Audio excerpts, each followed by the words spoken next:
Hai, assalamualaikum semuanya, balik lagi di channel Dapur Ayah Raja. Kali ini kita akan rekomendasikan salah satu menu lebaran terakhir atau hidangan terakhir yang wajib ada di saat lebaran, karena rasanya yang enak dan bikinnya juga yang gak kalah gampang. Teman-teman wajib cobain, jadi langsung saja kita ke videonya. Tapi sebelumnya bantu dulu channel kami makin berkembang dengan cara subscribe, like, komen, dan share, biar kita makin semangat bikin video-video berikutnya.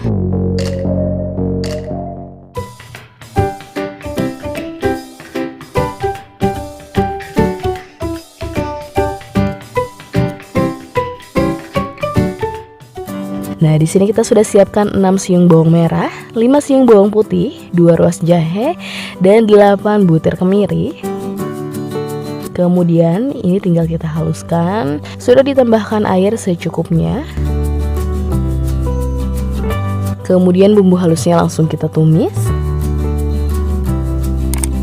Kemudian kita tambahkan dulu 3 potong lengkuas, 1 batang serai sudah kita belah seperti ini, atau boleh juga digeprek supaya wanginya lebih keluar, dan sekitar 3-4 lembar daun salam. Kemudian ini kita tumis sampai benar-benar matang, sampai kadar airnya agak menyusut ya. Nah, seperti ini sudah matang. Kemudian kita langsung tambahkan sekitar 1300 ml air atau secukupnya. Kemudian di sini kita sudah siapkan sekitar 200 gram daging sapi, sudah dicuci bersih dan sudah dipotong-potong kecil-kecil seperti ini. Kemudian langsung kita masukkan semuanya. Lalu ada pete, kita pakai 2 papan. Tapi kalau nggak mau pakai pete juga boleh di skip ya. Kemudian langsung kita tutup, kita masak dulu sampai mendidih airnya. Nah, kalau dagingnya sudah setengah empuk, kemudian langsung kita masukkan. Kita pakai sekitar 30 biji dan sudah kita potong-potong memanjang tipis-tipis seperti ini. Langsung kita masukkan semuanya.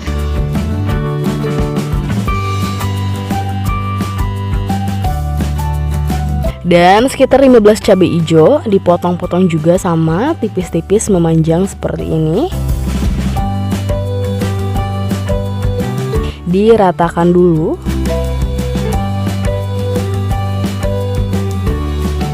Kemudian tambahkan 1 bungkus santan instan, atau kalau teman-teman mau pakai santan peras asli boleh banget. Ini beratnya 1 bungkusnya 65 ml. Kita aduk kembali.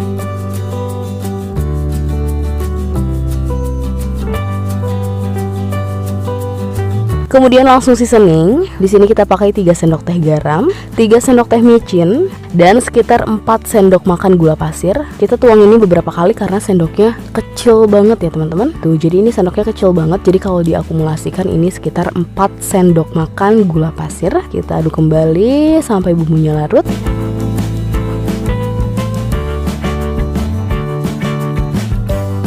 Kemudian jangan lupa koreksi rasa, sesuaikan dengan selera teman-teman. Kalau ada yang kurang-kurang tinggal ditambahin aja. Tapi menurut kita ini rasanya sudah pas. Tapi balik lagi sesuai selera teman-teman ya. Kemudian biar lebih cepat matang, kita tutup lagi, kita masak lagi sampai semuanya benar-benar matang, terutama dagingnya. Dan ini dia ketupat sayurnya sudah jadi, sudah siap dinikmati. Setelah kurang lebih 45 menit kita masak, semuanya sudah matang, terutama dagingnya sudah benar-benar empuk. Jangan lupa teman-teman juga siapkan ketupatnya. Dan kalau kita ini adalah salah satu menu yang wajib ada saat lebaran, karena memang seenak itu, dan yang paling penting juga bikinnya itu gampang banget ya. Dan terakhir tinggal kita tambahkan bawang goreng di atasnya biar lebih wangi, biar lebih enak lagi. Jadi bagaimana teman-teman, udah siap untuk menyambut lebaran? Oke, sekian video dari kita, semoga bermanfaat. Selamat mencoba dan mohon maaf lahir batin buat teman-teman semuanya, dan see you.